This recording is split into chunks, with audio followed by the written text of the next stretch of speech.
Hey, what's up, you guys? I am back with another video. I am trying to come out with more content for you guys. Today, we are going to be speaking. Should Real Madrid be concerned for the 2026, 2027 season that's coming up now? First, there's a few things that I want to touch up on. There's a few points that I want to speak about. But first, please subscribe. Please like the video. Comment down below your thoughts. Interact with me. Let me know what you guys think about my takes, about what's going on in Real Madrid, about what's going on in Barcelona. We're going to briefly talk about Barcelona as well and how Rodri is there now and how I feel about everything, that whole situation, because I don't think I made a video about that, discussing that. But we're going to discuss, firstly, Real Madrid. Okay, so first, Real Madrid is not gonna have a fresh, easy start. They're not gonna have time to adapt. They're not gonna have time to figure things out. None of that shit. Straight off the bat, they're going up against Espanyol. Second off, they're going off against Sociedad, then Malaga, then Betis, then Rayo, then Elche, then Atleti. This is all in September, by the way. And then this, mind you, so this is gonna be the. I'm trying to show you guys the first 10 games. 1, 2, 3, 4, 5, 6. That was 7 games. Then it's Villarreal. That's 8. Then it's Sevilla, and then it's Barca. So the first 10 games, it's not gonna be light work. It's not gonna be like something where somebody can test this out, that out. It's gonna have to be perfect from day one. And I'm a little concerned about that. I'm not gonna sit here and lie to you guys. I haven't seen too many things in the preseason where it's like, oh my god. But I have seen in the preseason like a better defensive scheme, if that makes sense. It could use some more work, obviously. Like, this defense is kind of shit, but it does look much better than the last 2 seasons.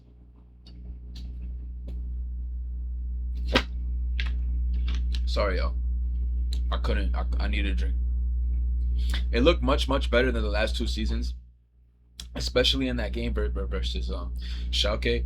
It looks like each preseason friendly game that was coming and after the next one, it looked like the defense just got better and better and better, and hopefully it can stay that way. I know that's not something that was it was focused on last season, but it's not something that was executed. Obviously, with Xabi Alonso getting sacked, it threw off the whole rhythm of the team, the plans, everything. And Arbeloa coming in, and he wasn't even a real experienced manager at the time. He didn't even have any experience at all, honestly, at the time. So it was definitely something where Madrid needed some improving on, and I feel like there was no better man for this job right now than Mourinho, especially for the fact that he has that no nonsense, no bullshit. If you don't play good, if you don't do what I ask of you, you will be on the bench kind of attitude, and that's exactly what Real Madrid need right now, because I feel like there's a lot of players that were too comfortable last season, and we're not going to talk about last season because this is a video about next season, but you always want to touch up on the few points of what's going on, just a little refresher of last season, so that now we can get your mind going and get ready to speak about this season. So as I was saying, the first 10 games is not going to be anything easy for them. Straight off the bat, it's just going to be fire and smoke, and they have to be ready. They're going to have a very good defensive shape, especially for the first 2 games, because Espanyol's not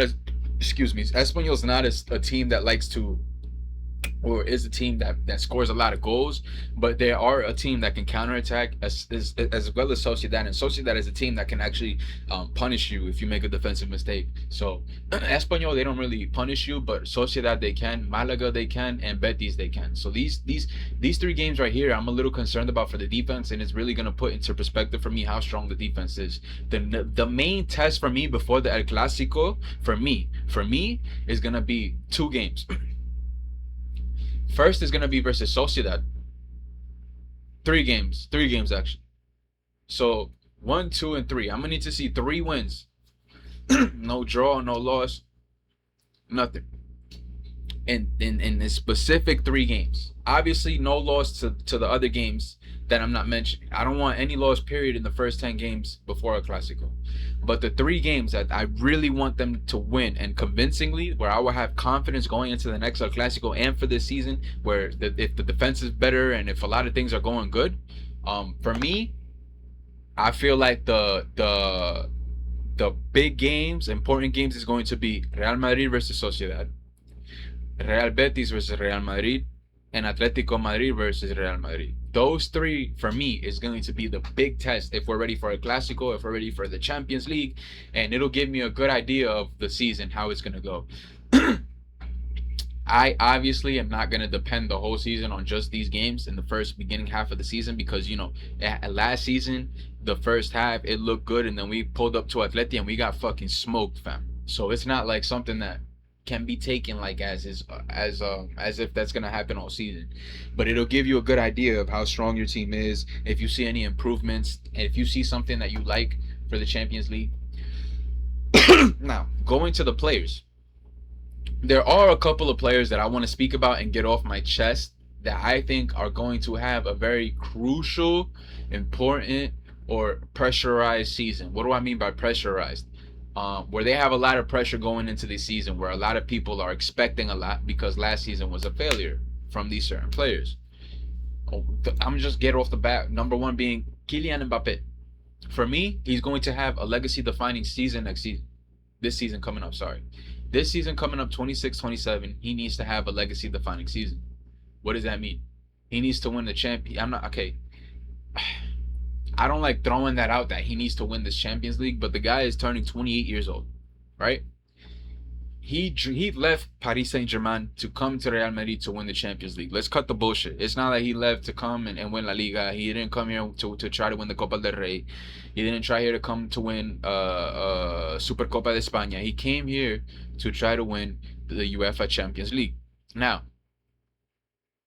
obviously, we all know the story of what's going on with him in Real Madrid and that whole situation about how PSG won everything when he left and Madrid lost everything when he joined.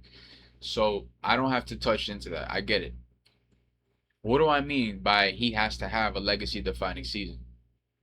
Champions League is one of them. For me, I feel like Kylian Mbappe, he dug himself in a hole so deep, bro, where it's like, I understand that he did what he did in the World Cup, right? That's not something to ignore. But we all know that the guy performs in the World Cup. We always knew that he was somebody that can get you goals, that can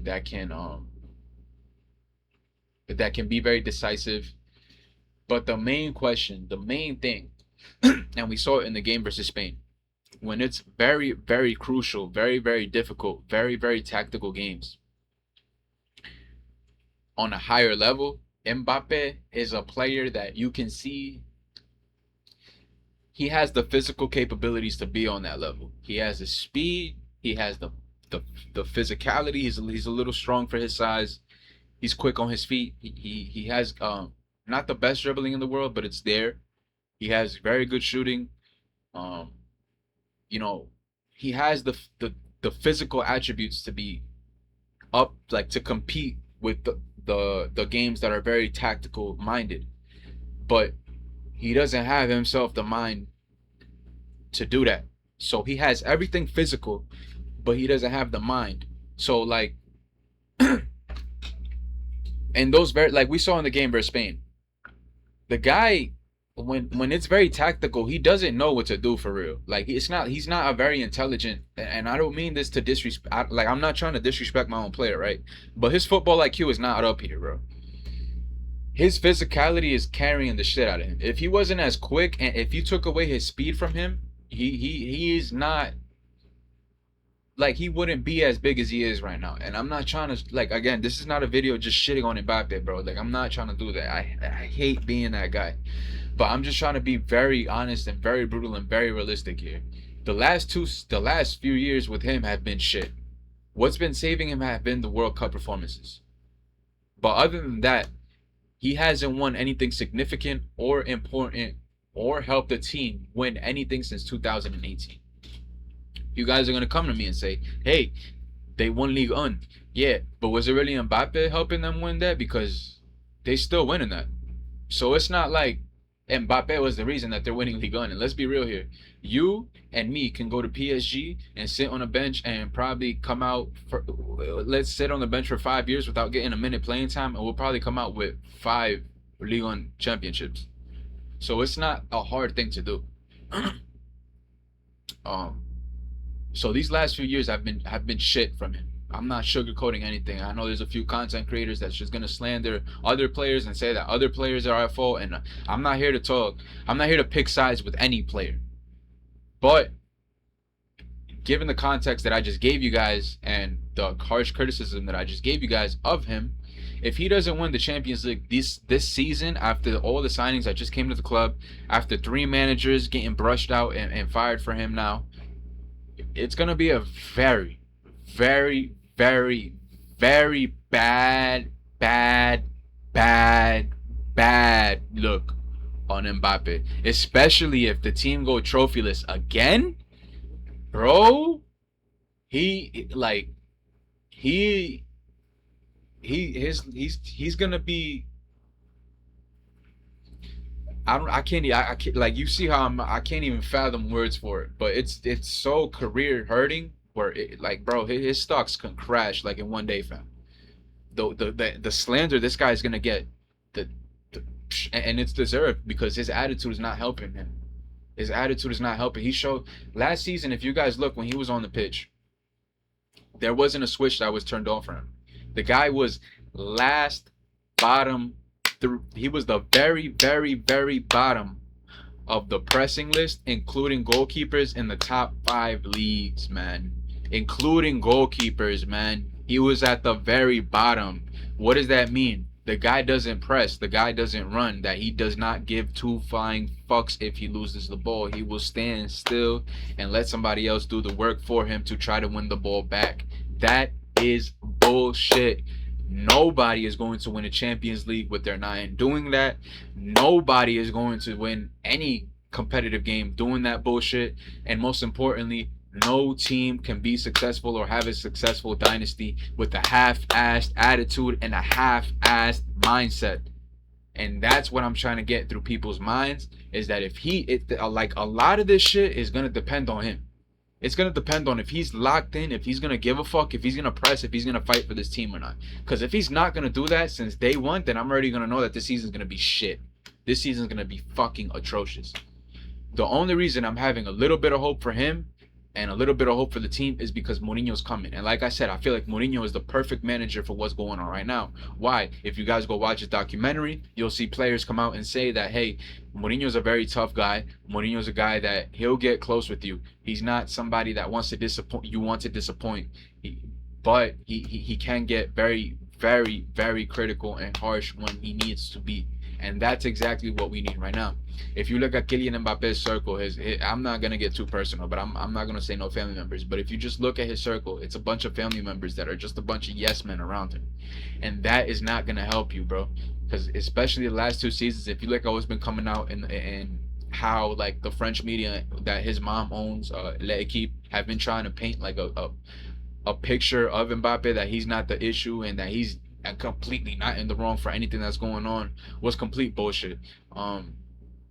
And that's something that needs to be addressed, by the way. That whole yes men group that he has needs to be addressed. But that I'm looking forward to him. I'm looking forward to him under Mourinho. I have very high expectations. Like I said, this is going to be a legacy defining season for him. He needs to lock in this season. And as much as I hate to, like, say that a player needs to win a Champions League in a specific season, there's no other player in my mind, or there's not there's not a situation where I think more that a player has to win a Champions League so quickly. Like, I don't remember a player going into this much pressure, like, yo, like, I have to win this or my legacy is shit. Because if Ronaldo and Messi didn't win like one or two Champions Leagues, their legacy would have still been fine. This guy, he only won World Cup and Liga titles. He hasn't even won a La Liga yet. So if he doesn't win a Champions League at Real Madrid, and he only has about 3 years left, including this, so if he doesn't win a Champions League at Real Madrid, bro, like, it's fries. It's fries.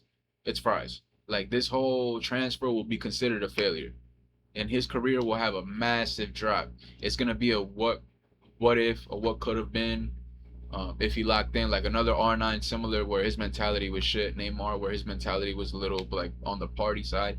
But Mbappe is not like a party guy. It's just his mindset is just fucking ass, bro. Like, he doesn't give a fuck. That's the problem. He's too comfortable. Anyway, I don't want to talk about him too much. This is not a video for him. Um, but I wish him well for the season, and I expect a lot of great things from him. He's a player I really enjoy to watch when he's locked in. He's a player that I've loved since 2018, since 2017, since Monaco when he played with Falcao. Because as y'all know, I'm Colombian, so I've been watching him for a long, long, long time, and I hope Mbappe has an excellent season. Now let's move on to Bernardo Silva. Obviously, this wasn't the plan. This wasn't the idea. This wasn't the main thing we wanted to do when we signed Bernardo, was to have him play the CDM pivot role. That wasn't the main idea or the main thing that we wanted to do. We signed Bernardo to be like a more rotational player, somebody to come off the bench and create a lot of heavy chances when the game is tight, especially on deep Champions League tight nights. But the idea wasn't for him to start and be the main pivot of Real Madrid. It was supposed to be Rodri, but since obviously Rodri chose Barcelona, Perez doesn't want to sign anybody in the midfield market, and he would rather just stick with Camavinga and Bernardo Silva and put Bernardo Silva in the pivot position and see what happens this season. And then I guess if he needs to make more signings or if he's gonna resign, then I don't know. If we go trophyless, then I don't know. That's on him.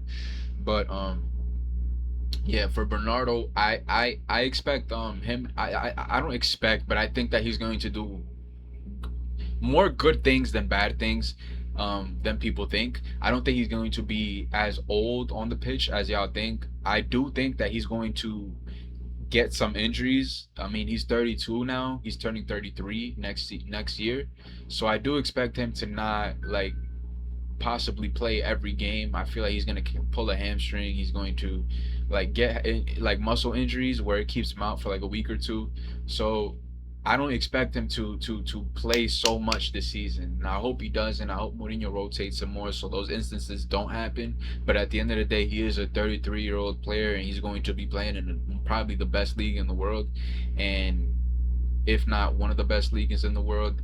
On top of that, going to play in the Champions League nights and being the main pivot, he has a lot of responsibilities on his shoulders, and I don't. I hope that age, it's not like a bad thing, a negative for him. I hope he can look fresh out there for the season, and Mourinho uses him how he's supposed to.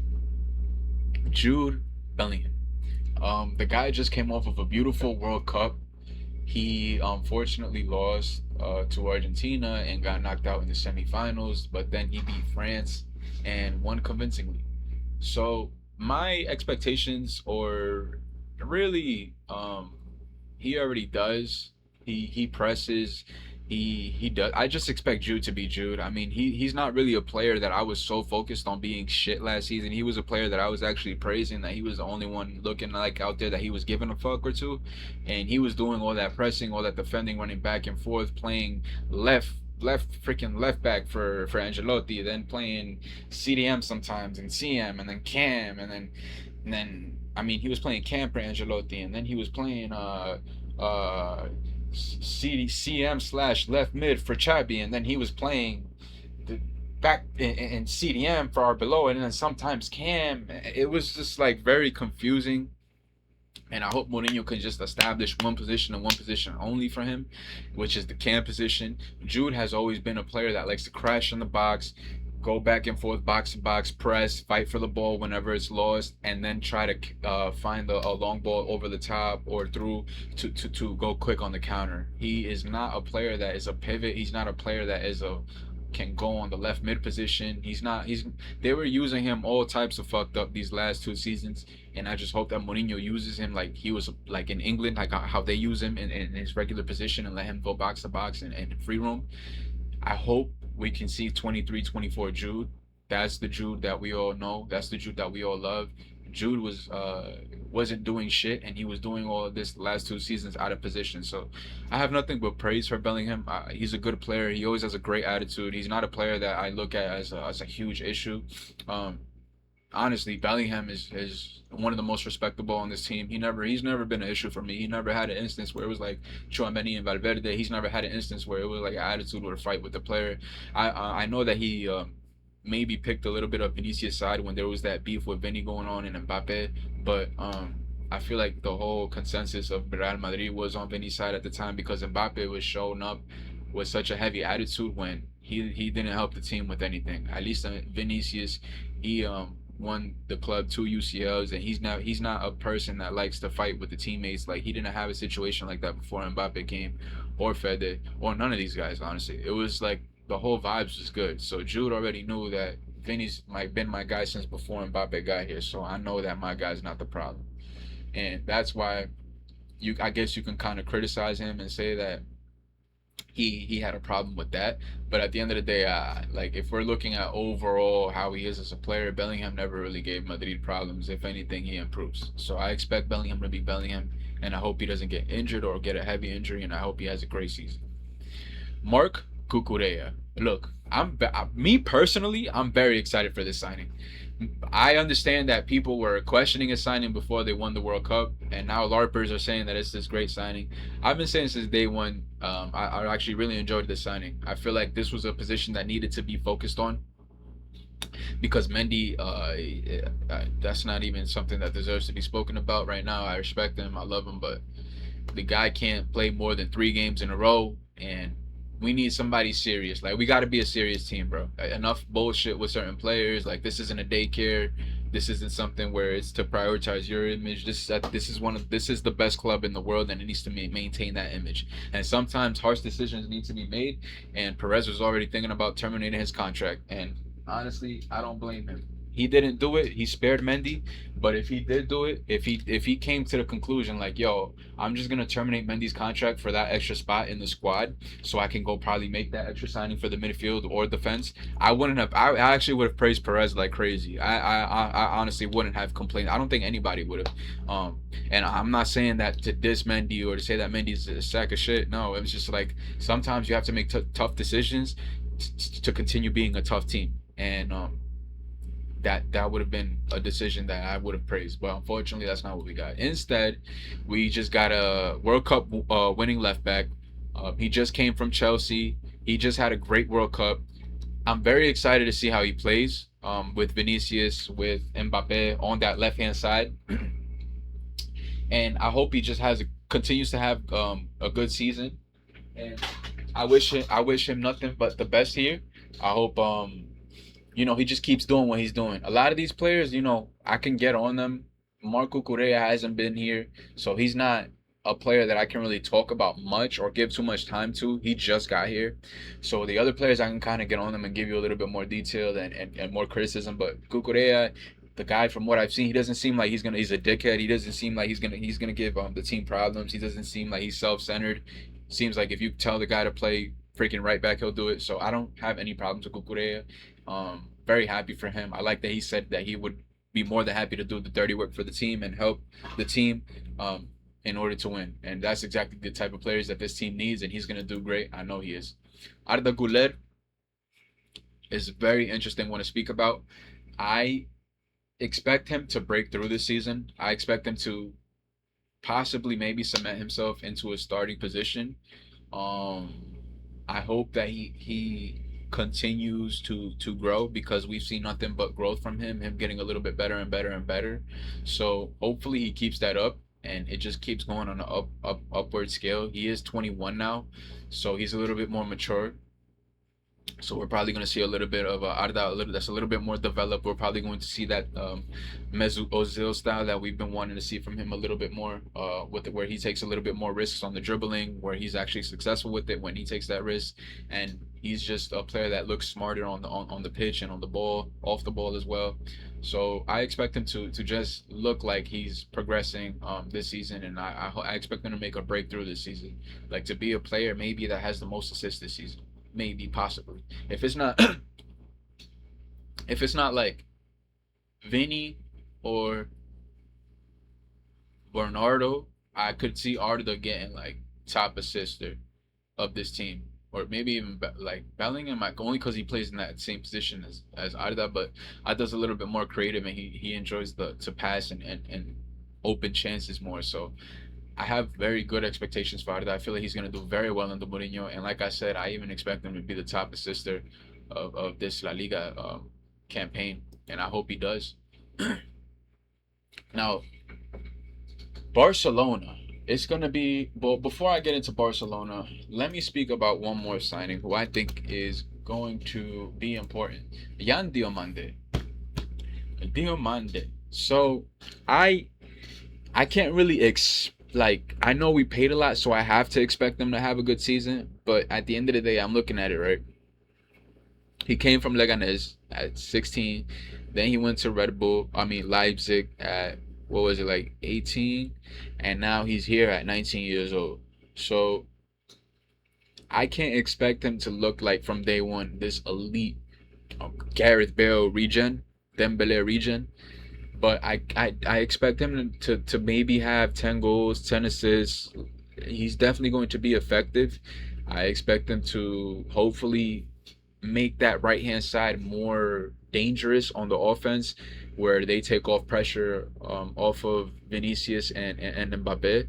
I expect that right hand side to look a little bit more offensive minded, not so still like how when Danny Carvajal and Brahim Diaz were playing that. I just expect the right wing position to look a lot better, and I hope it does. I think it will. Diomande is a player that he can play with both feet. He can play both wings, and I like that about him. He's also somebody that likes to track back. If you guys saw the preseason, he will fight for the team. Whenever he loses the ball from Madrid, he's gonna press back and fight like an animal for the ball. And I think that's exactly what the team needs on the flank, especially players that even play offense where they don't mind dropping back and doing the dirty work, because we have two up there that currently don't like to do that. So having at least one up there that enjoy dropping back when they fuck up is a great thing to have. I expect Diamante to have a great season. Not expect, but I hope Diamante has a great season. And expect, like I said, I expect him to have, like a calm little 10 goals, calm little maybe 10 assists, double digits, double double. But that's about it. I don't expect them to have like 45 goals, 30 goals this season. No, like I don't expect them to have a UCL Ballon d'Or campaign this season. No, I just expect him to make a name for himself this season. Like, oh shit, that's Diomande. Like damn, he scored 10 goals, 10 assists this season. Then maybe next season we'll speak about like when he starts like to get to really get comfortable in Madrid and develop here. Then we'll speak about those numbers.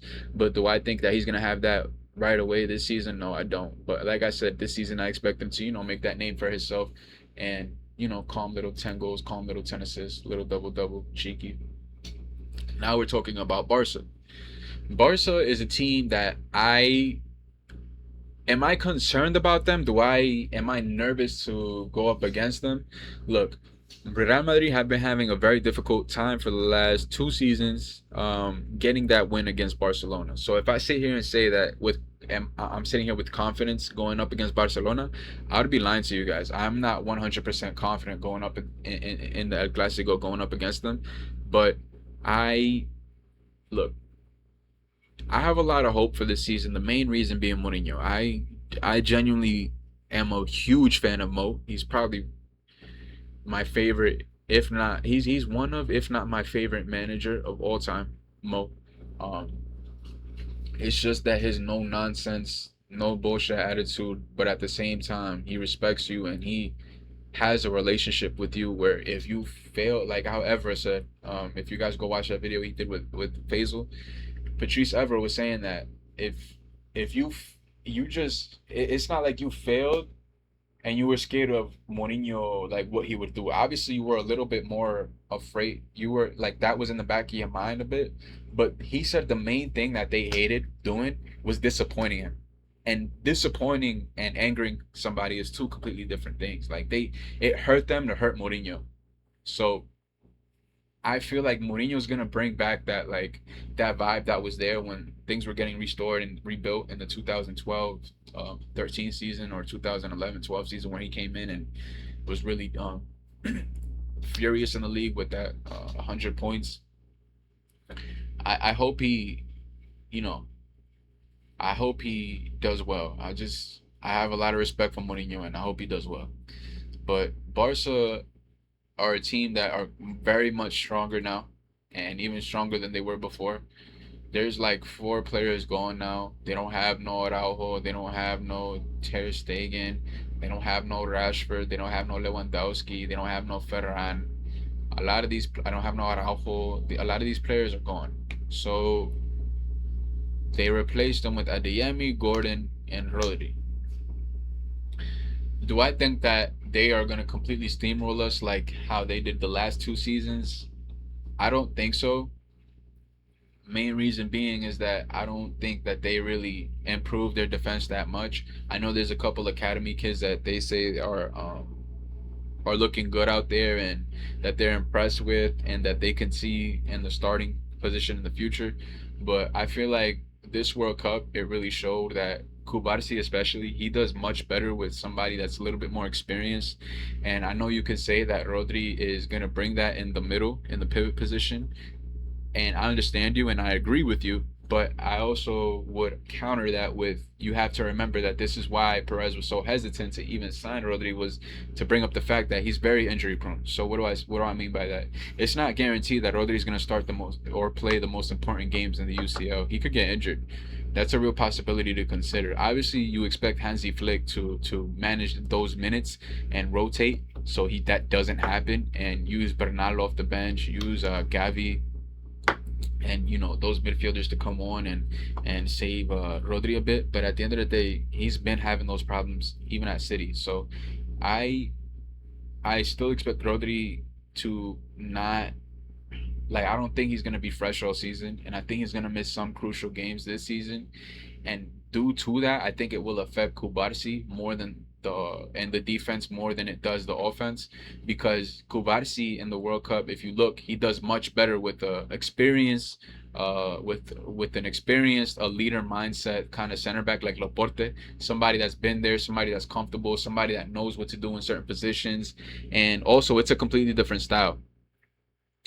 It's gonna have to be quick thinking over there. Like, I don't know if Rodri and Pedri are going to be so compatible at Barcelona, and because I've seen it at Spain and it didn't look like it worked how people thought it would, because they're both players that kind of need the ball at their feet and need to create in the pivot, and they like to play through passing. They like to, create. Just be in the middle, look around, see if they could ping it to the left winger, see if they could ping it to the right winger. They're those type of players, and having two of those in the midfield position forces one to become like a kind of Bellingham kind of role, like where you're gonna have to get a little bit more forward. You're gonna have to drop back to defend more and let the guy that's creating sit back in the pivot and do his thing, kind of to cook.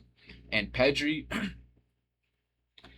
off the ball, he's great, but it's not like defensively he can do it all on his own. Like, what do I mean by that? So you're not gonna have the best defensive stability with Pedri and Rodri together. Like, if that makes sense. Rodri, he's not going to. If you put other, like when you guys saw the loss versus Manchester City when they lost versus Real Madrid, Rodri was getting bitched around, bro. Like, and that was the main reason for that, was because he was in the pivot, like, alone. Then they put two midfielders up ahead of him. I think it was Bernardo and somebody else. And but they put him in the pivot pretty much by himself. So he was there just pretty much defending by himself. And I don't know if adding Pedri to that is gonna make that much of a huge difference. And I don't think that's something that can last the way Barca play. So Barca play very hard pressing. They like to the whole 90, by the way. They like to press on a high line. And Rodri at that age, being injury prone, I don't know if he's gonna be able to keep that up and track back when he fucks up, or like just keep up with that pace throughout the whole season. Like, because you guys are gonna twist my words and say that I'm gonna and you're gonna say that I said he's shit, or that I'm calling and that I'm saying that he's gonna have an ass season. He's not gonna do shit this season. I'm not saying none of that shit. I'm saying that I think that he can get injured and possibly miss very important games where it can cost Barca some important points. Maybe a knockout game he doesn't play, and I just don't. I feel like it's also not gonna click so easy as much as people think. So that's another thing I guess you can criticize me for, is that I don't think it's gonna click as much as people think. But I'm not saying the player is shit. I'm not saying it's a bad signing. I'm not saying that they're gonna lose. I'm not saying any of that. I just think that I don't think he's a very um, healthy player for the whole season, and that I think that it's gonna cost Barca a bit. Because when you take away an experienced player like him away from that midfield, I feel like a lot of those Barca players around start to crumble, and we've seen that a lot before. So I am I concerned? Like, am I nervous to verse them? No, not because I think that they are ass or that they can't win anything. It's just that Mourinho, I feel like if Mourinho wasn't the manager, my answer would be different. But I feel like Mourinho is a guy that he's gonna come in and demand respect, bro. Like he's already getting his respect. He's already looking disgusted with some of the shit he's seen, and pretty much like called out some players in front of everybody on the TV, and even gave players disgusted looks with the way that they've been playing. That's what the players need, and I feel like that bringing that into this season and bringing that into that mentality into these crucial games, like I don't see us losing on a random Tuesday against like a Malaga, bro. Like those games and those small important points, I feel like is what's gonna be important to having a manager like Mourinho, and that's what I think is gonna be able to win Real Madrid La Liga is overall the determination, the no nonsense, no bullshit attitude Mourinho has with the squad and the club. So that's my expectations. I'm not saying Barca's signings were ass. I think that they probably have the best midfield in the world now with Olmo, Pedri, and Rodri. But I do think that defensively, they're already weak on the center backs position. They're already not weak, but it's not the best. It's something that can be improved. Overall, the whole back line is something that can be improved, and I feel like that's what's gonna cost them in the UCL. Do I think that they're gonna win the UCL this season? I don't think so. I feel like they're also missing a number nine, so I feel like they're gonna be creating chances and scoring against the smaller teams, and it's gonna look like that they are doing what they're supposed to do. But I feel like in those heavy tactical minded games or those Champions League nights games, the knockout nights games, I feel like they're gonna really need that number nine, and it's gonna show. And I feel like they're gonna get caught on counterattacks a lot because I don't think Rodri can keep that up the whole 90 minutes of just high pressing, um, off the ball movement, like the high line. I don't think that's the Rodri style the whole 90 and the whole season. So we'll see how Bernal coming off the bench, how Gabby coming off the bench works for Barca. Um, and we'll also see how their defensive line keeps up for the first like couple games, how much goals they get conceded on. If they're all their preseason friendlies they got scored on besides besides Nottingham Forest. But other than that, they see so it hasn't been a good preseason for them. They lost to Birmingham, they lost to Udinese, they beat Brazil, but they ate 2 goals. And they only really beat Nottingham Forest when now they're gonna verse Al Ahly for a trophy, I think. So it's not the best, but it's also not the worst thing in the world, right? Um, like I said, I think that they're gonna have a very not bad, but a season that doesn't look like this is pretty much gonna be their back line with Cancelo over here, and maybe like this is gonna be Kubarsi. And Araujo did good this game. But this is what I'm saying. They ate three to Valencia with this defense. But they had Bernal and Gavi. I guess you could say that. But they had Olmo there. But see, like their defense was suspect even last season. They were conceding a lot of goals.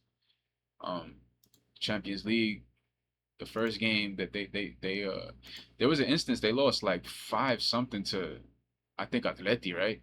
They lost like in the Copa del Rey. Yeah, see they lost like 4-0. And their defense was Kunde, Kubarsi, Eric Garcia, and Balde. Like this defense, bro, I don't expect it to hold up in the Champions League. I feel like they could have made at least one more center back signing, and then I would have been like very convinced. But like just adding a Rodri in this, I don't see it just being the quick solution, the number one solution. I mean, even Joan Garcia ate these 4 goals. I thought it was Chesney. Holy shit! But no, like I I just don't see Rodri being the main solution to this team, and that's all I'm saying. I don't think he's gonna be shit. I don't think he's gonna be the best. I just don't see him being the main solution to this team. That's all I'm saying. I think they're gonna. I think Barcelona's gonna score a lot of goals. I probably even see them scoring more than Madrid, to be honest, even without a nine, because they're just so relentless and furious on the attack. But I feel like that's what cost them is that they just so like get the ball, score, get the ball, score, that when they lose it, everybody's like up there, and they look back. It's just Eric Garcia and a 19-year-old Kubarsi. Like those are that situation right there is where Laporte can help Kubarsi so much, where he needs that experience right next to him. Putting Eric Garcia again right next to him, putting Gerard Martin again right next to him is a mistake waiting to happen, bro. With that high line and that style that Barcelona play, they're just gonna get They're gonna get caught on counter after counter after counter. Like that's not even fair to Kubarsi, because you're just throwing him in shit pretty much. Like you're setting him up for failure, bro. I'm not gonna lie. But yeah, that's all I wanted to get off my chest. This is not to criticize any of the team. Atletico, by the way, made some cool signings. They signed that guy that we wanted to get, Hoijmaland, and they signed Lee Kang In. They signed El Cuti Romero. So they have a very good squad. They're definitely one to look out for. I feel like they're gonna look a lot stronger and definitely get like top three in La Liga. They're gonna cement that third place. I feel like they're gonna have a very good season. I don't I, even when I understand that they're having that whole situation with Julian, but if they sign one more nine before this window ends, I can see them having a great season. I'm not gonna lie, not great like winning actual trophies, but like great in the sense of like they can get here in the top three position, like right here, just end third, and then here is Barca and Madrid. I expect Barca to get second and Real Madrid first. I feel like it's gonna be Real Madrid, Barca, and Atleti. Those are my predictions. It can be Barca, Madrid second, and Atletico third. It could be Atleti first, Madrid third. You never know. But my predictions, I hope that it's Madrid first, Barca second, Atleti third, and that we can also win a Copa del Rey in there, um, and hopefully a UCL, but one step at a time. One step at a time. Thank you guys for watching. I really appreciate it. I hope you guys enjoyed the video and my thoughts. It's actually been a long time. I think it's been like an hour video.